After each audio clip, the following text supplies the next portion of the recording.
ನಮಸ್ಕಾರ ಸ್ನೇಹಿತರೆ, ನಮ್ಮ ಕಥಾ ಟಿವಿಗೆ ನಿಮಗೆ ಸ್ವಾಗತ ಸುಸ್ವಾಗತ. ಸ್ನೇಹಿತರೆ, ಇವತ್ತಿನ ಕತೆ ಒಂದು ರಾಮಾಯಣದ ಒಂದು ಸಣ್ಣ ಕಥೆಯಾಗಿದೆ. ಕಥೆಯ ಹೆಸರು ಸೀತೆಯ ಅಪಹರಣ ಅಂತ. ಸ್ನೇಹಿತರೆ, ರಾಮ ಲಕ್ಷ್ಮಣ ಸೀತೆಯರು ವನವಾಸಕ್ಕೆ ಹೋಗಿರ್ತಾರೆ. ಹೋದಂಥ ಸಂದರ್ಭದಲ್ಲಿ ಒಂದಿನ ಒಂದು ಕಾಡಿನಲ್ಲಿ ಅವ್ರದ್ದು ಆಶ್ರಮನ ಸೃಷ್ಟಿ ಮಾಡಿಕೊಂಡು ಆ ಆಶ್ರಮದಲ್ಲಿ ಸಂತೋಷವಾಗಿ ಇರ್ತಾರೆ. ಹೀಗಿರುವಾಗ ಒಂದಿನ ಒಂದು ಜಿಂಕೆ ಹಿಂಡೊಂದು ಅವರು ಆಶ್ರಮದ ಬಳಿ ಬರುತ್ತೆ. ಆ ಜಿಂಕೆ ಹಿಂಡಿನಲ್ಲಿ ಒಂದು ಜಿಂಕೆ ಅತಿ ಸುಂದರವಾಗಿ ಹೊಳಿತಾ ಇರುತ್ತೆ. ಅದು ಸೀತಾಮಾತೆಯ ಕಣ್ಣಿಗೆ ಬೀಳುತ್ತೆ. ಆವಾಗ ಸೀತಾಮಾತೆಗೆ ಅದು ತುಂಬ ಇಷ್ಟ ಆಗುತ್ತೆ. ಆವಾಗ ಸೀತಾಮಾತೆಯು ರಾಮನನ್ನು ಕೇಳ್ಕೊಳ್ತಾಳೆ, ಹೇ ಪತಿದೇವ, ನನಗೆ ಈ ಜಿಂಕೆ ಬೇಕು, ಯಾಕಂದರೆ ಇದು ತುಂಬ ಚೆನ್ನಾಗಿದೆ ಅಂತ ಕೇಳ್ಕೊಂಡಾಗ ರಾಮ ಸೀತಾಮಾತೆ ಕೇಳಿದಾಳೆ ಅಂತ, ಆಯಿತು, ನಾನು ಇದನ್ನು ನಿನಗೆ ತಂದು ಕೊಡುತ್ತೇನೆ ಅಂತ ಮಾತು ಕೊಡ್ತಾನೆ.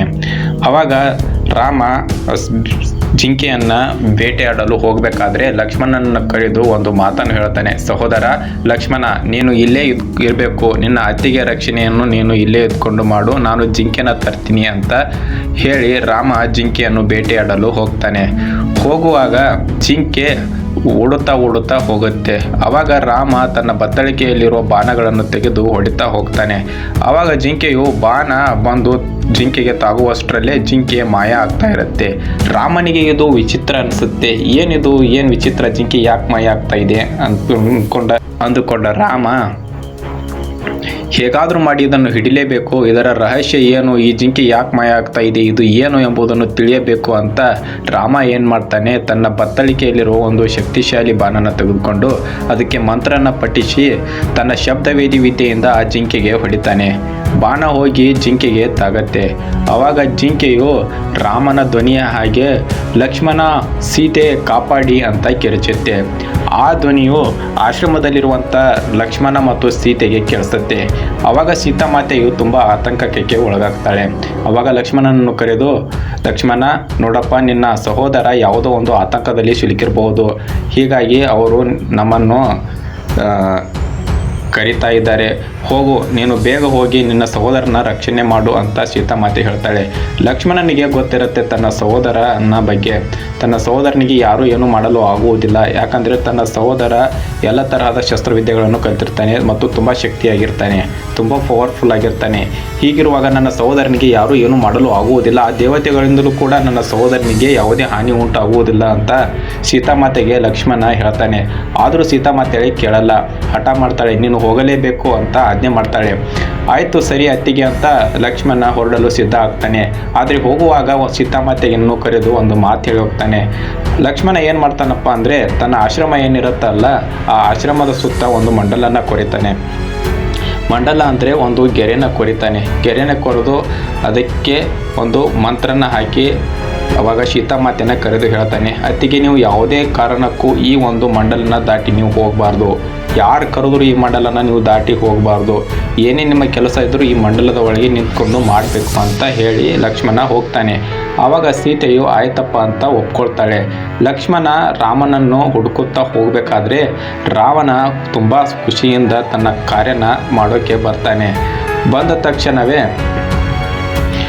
ಆಶ್ರಮದ ಒಳಗಡೆ ಸೀತೆಯನ್ನು ಎತ್ತುಕೊಂಡು ಹೋಗಲು ಬರ್ತಾನೆ. ಬಂದಂಥ ಸಮಯದಲ್ಲಿ ಲಕ್ಷ್ಮಣ ಏನು ರೇಖೆನೆ ಕೊರೆದಿರ್ತಾನಲ್ಲ ಆ ರೇಖೆಯಿಂದ ಉರಿ ಬರುತ್ತೆ, ಅಂದರೆ ಬೆಂಕಿ ರಾವಣನನ್ನು ಸುಡಲು ಬರುತ್ತೆ. ಆವಾಗ ಅದನ್ನು ನೋಡಿದ ರಾವಣ ತುಂಬ ಗಾಬರಿಯಾಗ್ತಾನೆ. ತನ್ನ ಮಂತ್ರ ಮತ್ತು ತನ್ನ ತಪಸ್ಸು ಶಕ್ತಿಯಿಂದ ಬೆಂಕಿಯನ್ನು ಅಳಿಸೋಕ್ಕೆ ನೋಡ್ತಾನೆ. ಆದರೆ ಯಾವುದೇ ಕಾರಣಕ್ಕೂ ಆ ಒಂದು ಬೆಂಕಿ ಆರಲ್ಲ. ಅದು ರಾವಣನ ಕಣ್ಣಿಗೆ ಮಾತ್ರ ಕಾಣ್ತಾ ಇರುತ್ತೆ, ಸೀತೆಯ ಕಣ್ಣಿಗೆ ಕಾಣಲ್ಲ. ಆವಾಗ ರಾವಣ ತುಂಬ ಬುದ್ಧಿವಂತ, ವಿಚಾರ ಮಾಡ್ತಾನೆ, ಇದು ಸಾಮಾನ್ಯವಾದ ಒಂದು ಮಂಡಲ ಅಲ್ಲ, ಇದನ್ನು ಯಾರೋ ಒಬ್ಬ ಪವರ್ಫುಲ್ ವ್ಯಕ್ತಿನೇ ಈ ಮಂಡಲವನ್ನು ಹಾಕಿ ಹೋಗಿದ್ದಾರೆ, ಸೀತೆಯ ರಕ್ಷಣೆಗೋಸ್ಕರನೇ ಹಾಕಿದ್ದಾರೆ ಅಂತ ತಿಳ್ಕೊಂಡು ರಾವಣ ಏನು ಮಾಡ್ತಾನೆ, ತನ್ನ ಒಂದು ಮಂತ್ರಶಕ್ತಿಯಿಂದ ಒಬ್ಬ ಬ್ರಾಹ್ಮಣನ ವೇಷವನ್ನು ಧರಿಸಿ ದಾನವನ್ನು ಕೇಳೋಕ್ಕೆ ಹೋಗ್ತಾನೆ. ಆಶ್ರಮಕ್ಕೆ ಬಂದು ಭಿಕ್ಷಾಂ ದೇಹಿ ಅಂತ ಒಂದು ದಾನನ ಕೇಳ್ತಾನೆ. ಆವಾಗ ಸೀತೆ ಯಾರೋ ಬ್ರಾಹ್ಮಣ ಆಗಿರ್ಬೋದು, ಯಾರೋ ದಾನ ಕೇಳಕ್ಕೆ ಬಂದಿದ್ದಾರೆ ಅಂತ ಸೀತಾಮಾತೆ ತಿಳ್ಕೊಂಡು ಆಶ್ರಮದಲ್ಲಿ ಇರುವಂಥ ಹಣ್ಣು ಹಂಪಲುಗಳನ್ನು ನೀಡಬೇಕು ಅಂತ ತಗೊಂಡು ಬರ್ತಾಳೆ. ಬಂದು, ಬನ್ನಿ ಬ್ರಾಹ್ಮಣರೇ, ಆಶ್ರಮದ ಒಳಗಡೆ ಬನ್ನಿ, ನಾನು ನಿಮಗೆ ದಾನವನ್ನು ನೀಡುತ್ತೇನೆ ಅಂತ ಹೇಳ್ತಾಳೆ. ಆವಾಗ ಆ ಬ್ರಾಹ್ಮಣ ಹೇಳ್ತಾನೆ, ನೋಡು ತಾಯಿ, ನಾನು ಈ ಮಂಡಲವನ್ನು ದಾಟಿ ಯಾವುದೇ ಕಾರಣಕ್ಕೂ ಬರುವುದಿಲ್ಲ. ಯಾಕಂದರೆ ಇದು ಮಂಡಲ ತುಂಬ ಒಂದು ಪವರ್ಫುಲ್ ಆಗಿದೆ. ನಾನೇನಾದರೂ ಒಳಗಡೆ ಬಂದರೆ ಸುಟ್ಟು ಹೋಗ್ತೀನಿ ಅಂತ ಹೇಳ್ತಾನೆ ಆ ಬ್ರಾಹ್ಮಣ. ಆವಾಗ ಸೀತಾಮಾತೆಗೆ ಲಕ್ಷ್ಮಣ ಹೇಳಿದ ಮಾತು ನೆನಪಾಗುತ್ತೆ. ನೀವು ಯಾವುದೇ ಕಾರಣಕ್ಕೂ ಹೊರಗೆ ಹೋಗಬೇಡಿ ಅಂತ ಲಕ್ಷ್ಮಣ ಹೇಳಿರ್ತಾನೆ. ಆದರೂ ಕೂಡ ಸೀತೆ ಹೇಳ್ತಾಳೆ, ನೋಡಪ್ಪ, ನಾನು ಈ ಮಂಡಲವನ್ನು ದಾಟಿ ಬರುವುದಿಲ್ಲ. ಯಾಕಂದ್ರೆ ಲಕ್ಷ್ಮಣನ ಆಜ್ಞೆಯಾಗಿದೆ. ನಾನು ಯಾವುದೇ ಕಾರಣಕ್ಕೂ ಈ ಮಂಡಲವನ್ನು ದಾಟಲ್ಲ. ನೀನೇ ಬಾ, ಬೇಕಿದ್ರೆ ಈ ಮಂಡಲ ಹೊರಗಡೆ ನಿಲ್ಲು, ನಾನೇ ನಿನಗೆ ನೀಡ್ತೀನಿ ಅಂತ ಸೀತಾಮಾತೆ ಹೇಳ್ತಾಳೆ. ಆವಾಗ ಭಿಕ್ಷುಕ ಅದಕ್ಕೆ ಒಪ್ಪುವುದಿಲ್ಲ. ನೀನು ಬಂದು ನನಗೆ ದಾನ ನೀಡುವುದಾದರೆ ಈ ಮಂಡಲವನ್ನು ನೀನು ದಾಟಿ ಬರಬೇಕು. ಬಂದ ವೇಳೆ ನಾನು ದಾನವನ್ನು ಸ್ವೀಕರಿಸುತ್ತೇನೆ ಅಂತ ಹೇಳ್ತಾನೆ. ಆವಾಗ ಸೀತಾಮಾತೆಯು ಆಗಲ್ಲ ಅಂತ ಹೇಳಿದಾಗ, ನೋಡಮ್ಮ, ನಿನಗೆ ಒಬ್ಬ ಬ್ರಾಹ್ಮಣನಿಗೆ ದಾನ ಕೊಡುವ ಯೋಗ್ಯತೆ ಇಲ್ಲವೇ ಅಂತ ಬ್ರಾಹ್ಮಣ ಶಪಿಸ್ತಾ ನಿಂತುಬಿಡ್ತಾನೆ. ಆವಾಗ ಸೀತಾಮಾತೆಯು ಯಾವುದೋ ಆತಂಕ ಬೇಡ ಅಂತ ಹೇಳಿ, ಇವನು ಬ್ರಾಹ್ಮಣ ನನಗೆ ಏನೂ ಮಾಡುವುದಿಲ್ಲ ಅಂತ ತಿಳ್ಕೊಂಡು ಸೀತಾಮಾತೆ ಮಂಡಲನ ದಾಟಿಬಿಡ್ತಾಳೆ. ಸೀತಾಮಾತೆ ಮಂಡಲ ದಾಟುವುದನ್ನೇ ನೋಡುತ್ತಿದ್ದ ರಾವಣ ತನ್ನ ನಿಜ ರೂಪನ ಬದಲಿಸಿಬಿಡ್ತಾನೆ. ಬದಲಿಸಿ ಕೇಕೆ ಹಾಕಿ ನಗ್ತಾ ಬಾ ಸೀತೆ ಅಂತ ಕರೀತಾನೆ. ಕರೆದಾಗ ಸೀತಾಮಾತೆ ಗಾಬರಿ ಆಗ್ತಾಳೆ. ಗಾಬರಿಯಾಗಿ ಕಾಪಾಡಿ ಕಾಪಾಡಿ ಅಂತ ಕಿರಿಸ್ತಾಳೆ. ಆವಾಗ ರಾವಣ ಹೇಳ್ತಾನೆ, ನಿನ್ನ ಕಾಪಾಡೋಕೆ ಇಲ್ಲಿ ಯಾರೂ ಬರುವುದಿಲ್ಲ. ನಿನ್ನನ್ನು ನಾನು ಅಪಹರಿಸಿಕೊಂಡು ಹೋಗಲು ಬಂದಿದ್ದೇನೆ ಅಂತ ಹೇಳ್ತಾನೆ. ಆವಾಗ ಸೀತಾಮಾತೆಯು ರಾವಣನಿಗೆ ಹೇಳ್ತಾಳೆ, ನೋಡು ರಾವಣೇಶ್ವರ, ನೀನು ನನ್ನನ್ನು ಈಗ ಅಪಹರಿಸಿಕೊಂಡು ಹೋದರೂ ನನ್ನ ಪತಿದೇವರಾದ ಶ್ರೀರಾಮರು ನಿನ್ನನ್ನು ಸುಮ್ಮನೆ ಬಿಡುವುದಿಲ್ಲ. ನೀನು ನನ್ನನ್ನು ಲಂಕೆಗೆ ಕರೆದುಕೊಂಡು ಹೋದರೂ ಅವರು ಅಲ್ಲಿಗೆ ಬಂದೇ ಬರ್ತಾರೆ. ನಿನ್ನ ಸಂಹಾರ ಮಾಡೇ ಮಾಡ್ತಾರೆ. ದಯವಿಟ್ಟು ಇದು ಒಂದು ಪಾಪದ ಕಾರ್ಯ. ಈ ಕಾರ್ಯವನ್ನು ಮಾಡಬೇಡ ಅಂತ ಸೀತಾದೇವಿಯು ರಾವಣನಿಗೆ ಹೇಳ್ತಾಳೆ. ಆದರೆ ರಾವಣನು ತುಂಬ ಅಹಂಕಾರಿಯಾಗಿರ್ತಾನೆ. ಯಾಕಂದರೆ ಆತ ಬ್ರಹ್ಮದೇವರಿಂದ ವರವನ್ನು ಪಡೆದುಕೊಂಡಿರ್ತಾನೆ. ತನ್ನ ತಪಸ್ಸಿನ ಶಕ್ತಿಯಿಂದ ಬ್ರಹ್ಮದೇವರನ್ನು ಪ್ರತ್ಯಕ್ಷ ಮಾಡಿಸಿಕೊಂಡು ಬ್ರಹ್ಮದೇವರಿಗೆ ವರವನ್ನು ಕೇಳ್ತಾನೆ. ಏನಂತ ಅಂದರೆ, ಹೇ ಬ್ರಹ್ಮದೇವರೇ, ನನಗೆ ದೇವತೆಗಳಿಂದಾಗಿರ್ಬೋದು, ದಾನವರಿಂದಾಗಿರ್ಬೋದು, ಗಂಧರ್ವರಿಂದಾಗಿರ್ಬೋದು, ಯಾರಿಂದಲೂ ನನಗೆ ಮರಣ ಬರಬಾರ್ದು ಅಂತ ಕೇಳ್ಕೊಂಡಿರ್ತಾನೆ. ಆದರೆ ಕೇಳುವಾಗ ಒಂದು ಮಿಸ್ಟೇಕ್ ಮಾಡಿರ್ತಾನೆ. ಮಾನವರಿಂದ ನನಗೆ ಮರಣ ಬರಬಾರ್ದು ಅಂತ ಕೇಳಿರಲ್ಲ ಆತ. ಯಾಕಂದರೆ ಭೂಲೋಕದಲ್ಲಿ ರಾವಣನನ್ನು ಮೀರಿಸುವಂಥ ಮಾನವರು ಇರುವುದಿಲ್ಲ ಅಂತ ಅಷ್ಟೊಂದು ಅಹಂಕಾರ ಆ ರಾವಣನಿಗೆ ಇರುತ್ತೆ. ಸೊ ಹಾಗಾಗಿ ರಾವಣ ಆ ಒಂದು ವರವನ್ನು ಕೇಳ್ಕೊಂಡಿರಲ್ಲ. ಹೀಗಾಗಿ ರಾವಣ ಈ ಭೂಮಂಡಲದಲ್ಲಿ ನನ್ನನ್ನು ಗೆಲ್ಲುವವರು ಯಾರೂ ಇಲ್ಲ ಅಂತ ಹೇಳಿ ಸೀತಾದೇವಿಯನ್ನು ಅಪಹರಿಸಿಕೊಂಡು ತನ್ನ ಪುಷ್ಪಕ ವಿಮಾನದಲ್ಲಿ ಕುಳಿಸ್ಕೊಂಡು ಹಾರಿ ಹೋಗಿಬಿಡ್ತಾನೆ. ಆವಾಗ ಲಕ್ಷ್ಮಣ ರಾಮನನ್ನು ಹುಡುಕುತ್ತಾ ಹೋದಾಗ ಲಕ್ಷ್ಮಣನಿಗೆ ರಾಮ ಸಿಗುತ್ತಾನೆ. ಆವಾಗ ಲಕ್ಷ್ಮಣ ಅಲ್ಲಿ ನೋಡಿದಾಗ ಒಂದು ವಿಚಿತ್ರ ಕಾದಿರುತ್ತೆ.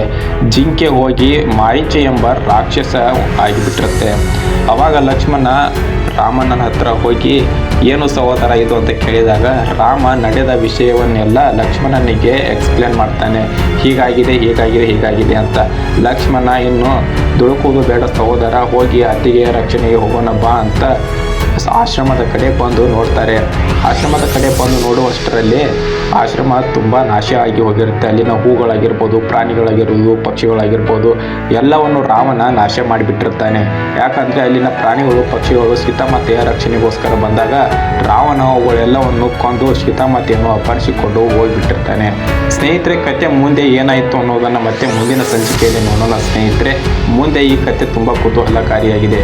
ಯಾಕಂದರೆ ಪುಷ್ಪಕ ವಿಮಾನದಲ್ಲಿ ರಾವಣ ಸೀತಾಮಾತೆಯನ್ನು ಅಪಹರಿಸಿಕೊಂಡು ಹೋಗುವಾಗ ಜಟಾಯು ಅನ್ನೋ ಒಂದು ಪಕ್ಷಿ ಬಂದು ಅಲ್ಲಿ ಸೀತಾಮಾತೆಯನ್ನು ಸೇವ್ ಮಾಡೋಕ್ಕೆ ನೋಡುತ್ತೆ. ಆವಾಗ ರಾವಣ ಮತ್ತು ಆ ಜಟಾಯು ಪಕ್ಷಿಗೆ ಯುದ್ಧ ನಡೆಯುತ್ತೆ. ಆ ಯುದ್ಧ ಹೇಗೆ ನಡೀತು, ಅದರಲ್ಲಿ ಯಾರು ಗೆಲ್ತಾರೆ ನೋಡೋಣ ಸ್ನೇಹಿತರೆ ಮುಂದಿನ ಸಂಚಿಕೆಯಲ್ಲಿ. ಅಲ್ಲಿವರೆಗೂ ಕಾಯ್ತಾ ಇರಿ. ಈ ಕತೆ ನಿಮಗೆ ಇಷ್ಟ ಆಗಿದ್ರೆ ಕಮೆಂಟ್ ಬಾಕ್ಸಲ್ಲಿ ಜೈ ಶ್ರೀರಾಮ್ ಅಂತ ಕಮೆಂಟ್ ಮಾಡಿ. ಮತ್ತು ಈ ನಮ್ಮ ಚಾನಲ್ನ ಯಾರಾಗಿಯೂ ಹೊಸದಾಗಿ ನೋಡ್ತಾ ಇದ್ರೆ ನಮ್ಮ ಚಾನಲ್ನ ಸಬ್ಸ್ಕ್ರೈಬ್ ಮಾಡಿ.